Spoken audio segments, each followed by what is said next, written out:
Et bien salut à tous, c'est Max. Aujourd'hui on se retrouve pour notre épisode 9 de la série sur apprendre le Java et aujourd'hui on va s'intéresser aux encapsulations et aux constructeurs. Donc déjà il faut savoir que l'encapsulation c'est un concept de programmation, donc objet, qui va vous permettre de limiter l'accès à des attributs et à des méthodes aux autres objets. Donc en fait ça a tout simplement pour but de protéger les données donc internes à un objet, donc les attributs privés par exemple. Ça va aussi faciliter la réutilisation d'un composant ou obliger l'utilisation d'un accesseur. Du coup, comme par exemple un getter ou un setter. Donc ça va nous permettre de gérer de manière cohérente les données. Sinon, n'hésitez pas à mettre un like et à activer la cloche pour recevoir toutes les notifications et être au courant de mes dernières vidéos. Et n'hésitez pas à vous abonner si c'est pas encore fait. Ça me ferait extrêmement plaisir. Donc en Java, il existe 4 types de visibilité. Donc on a le package. Donc comme on peut voir ici, on l'a déjà utilisé dans les précédentes vidéos, mais on n'en a jamais trop parlé. Donc il est présent là, il est aussi présent dans notre classe. Donc le package, c'est la visibilité par défaut. En gros, c'est tout simplement les objets de classe appartenant au même package, et ben, ils peuvent accéder à l'attribut ou à la méthode. Donc en gros, vu que du coup, package comme Java Tuto, il est dans notre main et qu'il est dans véhicule, c'est pour ça que je vous avais expliqué dans la dernière vidéo que si on mettait ici une méthode en statique, on pouvait directement l'appeler. Ici, sans créer d'objet, c'est grâce à ce package. Ensuite, on a le type public, donc celui qu'on utilise presque partout. Donc là, public class main, public statique. Et là aussi, regardez, voilà, nos attributs ils sont en public, notre classe est en public. Et ben, tout simplement, tous les objets peuvent y accéder. Voilà. Ensuite, on a private, on l'a pas trop utilisé, et c'est seul l'objet lui-même qui peut accéder à ces méthodes ou à ces attributs. Ça veut dire qu'en gros, si ici notre public string, on le met en private, voilà, comme on peut voir ici, donc il est passé en gris. Bon, il nous dit déjà qu'il y a un problème, je pense qu'il va nous envoyer là où est le problème. Et voilà, donc tout est devenu rouge parce qu'en gros, on ne peut pas récupérer sa valeur, on ne peut ni modifier sa valeur. Et du coup, comme je viens de dire, seul l'objet lui-même peut du coup accéder à ses méthodes ou à ses attributs. Donc du coup là, vu qu'on est carrément dans une autre classe, on est dans le main et qu'on a créé même, on a même créé un objet, hein, mais c'est impossible d'utiliser en gros en brut. Et c'est pour ça du coup, comme j'ai dit avant, qu'on va utiliser du coup des accesseurs comme le getter et le setter. Et pour finir, on a le protected. Donc c'est seulement les objets appartenant au même package ou héritant de la classe qui peuvent y accéder. Pour le protected, on verra dans une prochaine vidéo comment fonctionne le système d'héritage. Ça sera une vidéo spécialement dédiée à ça. Mais du coup, nous, sinon, on va s'intéresser plutôt du coup à nos chers accesseurs et à quelques autres trucs. Il faut savoir que généralement, en programmation, un objet, on marque ses attributs comme private et les méthodes comme public. Donc en gros, on va aller dans véhicule. Vous aurez souvent, du coup, quand vous créez des attributs en private, et ces méthodes, tout simplement en public. Donc public void, voilà, vous mettez votre truc. Et puis voilà, c'est souvent comme ça que ça fonctionne. Du coup, nos accesseurs. Donc on va enlever ça. Je vais supprimer tout le code qu'on a ici. Hop là, et on va aller dans notre véhicule. Et on va laisser du coup nos deux private. Donc le premier accesseur du coup que nous on va regarder, c'est le getter. Donc un getter, c'est une méthode qui retourne un attribut. Normalement par convention, il porte le nom de l'attribut précédé de get. En gros, il va avoir tout simplement cette forme. Donc si on veut faire du coup un getter de couleur, on va tout simplement du coup créer public. Donc en gros, c'est comme si on crée une méthode, hein, tout simplement. C'est une méthode, donc une sorte de procédure. On appelle ça un getter parce qu'il va nous retourner la valeur de l'attribut. Donc là, public int, nous on veut couleur, donc get couleur. Donc voilà, donc la forme que normalement quand on crée un getter par rapport à un attribut, on écrit du coup get et ensuite le nom de l'attribut. Vous pouvez mettre une majuscule, comme ça vous avez bien la petite séparation. Et à l'intérieur, on va tout simplement retourne du coup couleur. Et vu qu'il est en private, il faut bien qu'on marque this point du coup couleur. Comme ça, il sait bien lequel c'est et tout. Il y a tout qui est joli. Hop là, c'est pas un int mais un string. Hop là, donc là on a créé notre premier accesseur, donc c'est tout simplement getColor.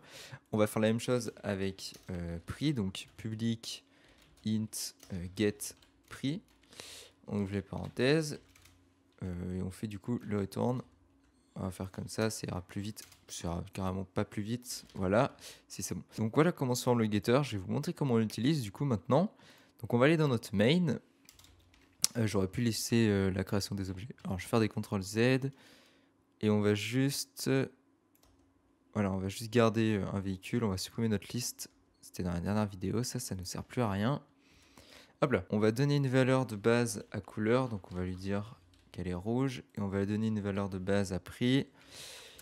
Voilà, comme ceci. Et en gros là, si on fait un system.out.print de véhicule.get, du coup, allez, ça nous le propose. Donc si on fait get prix et qu'on fait aussi du coup get couleur, véhicule 1 get couleur, qu'on lance le programme, vous allez voir que normalement ça va nous marquer rouge et 1500. Donc hop là, 1500 et rouge. Bon, j'avais inversé les deux. Et du coup, donc il a bien parti récupérer grâce à nos deux accessoires la valeur des deux attributs. Maintenant, ce qui c'est pratique, c'est qu'on puisse aussi du coup modifier la valeur parce que du coup, on peut la voir donc grâce à nos getters, mais par contre, on peut pas la modifier parce qu'ils sont en private et qu'on peut pas toucher du coup à notre attribut. Donc c'est setter et setter va nous permettre du coup de modifier la valeur d'un attribut. Il porte le nom de l'attribut précédé de set. Donc tout simplement, donc il a tout simplement cette syntaxe. Donc on attribue public void parce qu'on va rien retourner, on va juste faire un set. Donc du coup set couleur. Ensuite on ouvre les parenthèses et on ouvre les accolades. Et à l'intérieur des parenthèses, on va mettre un paramètre parce que c'est la valeur que va prendre notre attribut. Donc du coup nous c'est un string, donc string couleur. On peut voir que là, la dernière fois dans la vidéo, je vous avais expliqué que pour éviter de confondre avec du coup les deux, avec l'attribut et en paramètre, on avait this, donc le mot-clé this. C'est ce qu'on va utiliser ici. Donc this.couleur, il est égal à couleur. Et du coup, on donne à couleur la valeur du paramètre, tout simplement. On va faire exactement la même chose avec du coup cette prix. Hop là, il nous le propose directement. On lui fait rentrer en paramètre prix, this.prix égale prix. Voilà, donc grâce à ces deux petits setters là, on va pouvoir retourner dans notre classe main. On va marquer véhicule 1. Point, du coup, cette couleur, on ouvre les guillemets et on met par exemple, du coup, je sais pas, vert, voilà. Et ensuite, véhicule 1. Point, set prix, tac, 1200. Si là on lance le programme, vous allez voir que nos setters ont fonctionné, que nos getters vont aussi fonctionner et que ça va tout simplement nous afficher le prix donc 1200 et la couleur vert. Donc comme on peut voir, les getters et setters c'est vachement utile et ça rend le code beaucoup plus propre. Donc comme c'est écrit dans le titre de la vidéo, on va aussi s'intéresser au constructeur. Donc le constructeur, c'est tout simplement une méthode qu'on va appeler avec le new, donc lors de l'instanciation de la classe. Donc elle est principalement utilisée pour initialiser les valeurs des attributs dès la création de l'objet. Donc en gros, pour faire plus simple, ça va nous éviter d'écrire véhicule 1, de le créer d'objet et ensuite de faire ça en dessous. Là, on va pouvoir directement, dans les parenthèses ici, créer du coup avec des valeurs de base, donc sa couleur et son prix. Et on pourra du coup enlever ça et directement après accéder aux données grâce au get. Comment on déclare un constructeur?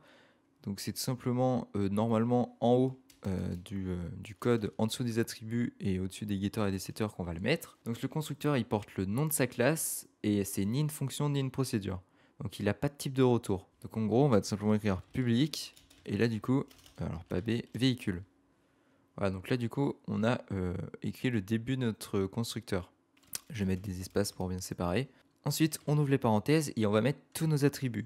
Donc, on a du coup string couleur, virgule, int prix. Et ensuite, on ouvre les accolades.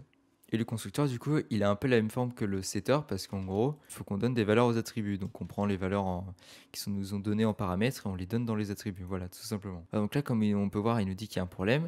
Parce que du coup, en ayant fait du coup ce constructeur, maintenant, dans notre main, il nous demande de rentrer des trucs en paramètres. Comme on peut voir, il nous dit qu'il y a un problème et qu'il veut des valeurs. Donc là, on va tout simplement écrire, du coup, voilà, parce qu'en plus, il écrit du coup le nom de l'attribut, donc ça, c'est assez pratique. Donc il nous dit la couleur, donc en rouge, et virgule, il va nous marquer le prix normalement. Voilà, int prix, tac, 1400. Donc du coup, en ayant fait ça, vous allez donner des valeurs de base à votre, du coup, votre objet. Donc grâce au constructeur et on va pouvoir directement les lire. Donc là, vous voyez que si on lance normalement, en bas, du coup, on va avoir rouge et 1400. Voilà. Voilà, donc le constructeur est vraiment très très pratique. Il faut savoir aussi qu'on a autre chose, ça s'appelle la surcharge du constructeur et en gros, ça va nous permettre en gros de surcharger un constructeur, c'est-à-dire de définir plusieurs constructeurs avec le même nombre ou type de paramètres différents. Voilà, donc c'est déjà la fin de cette vidéo. on aura appris du coup à faire des constructeurs et à faire des getters et des setters, et aussi du coup l'encapsulation avec du coup les différents types de visibilité qu'on a. Donc j'espère que cette vidéo vous aura plu. Sur ce, moi je vous retrouve pour un prochain épisode. Ciao ciao!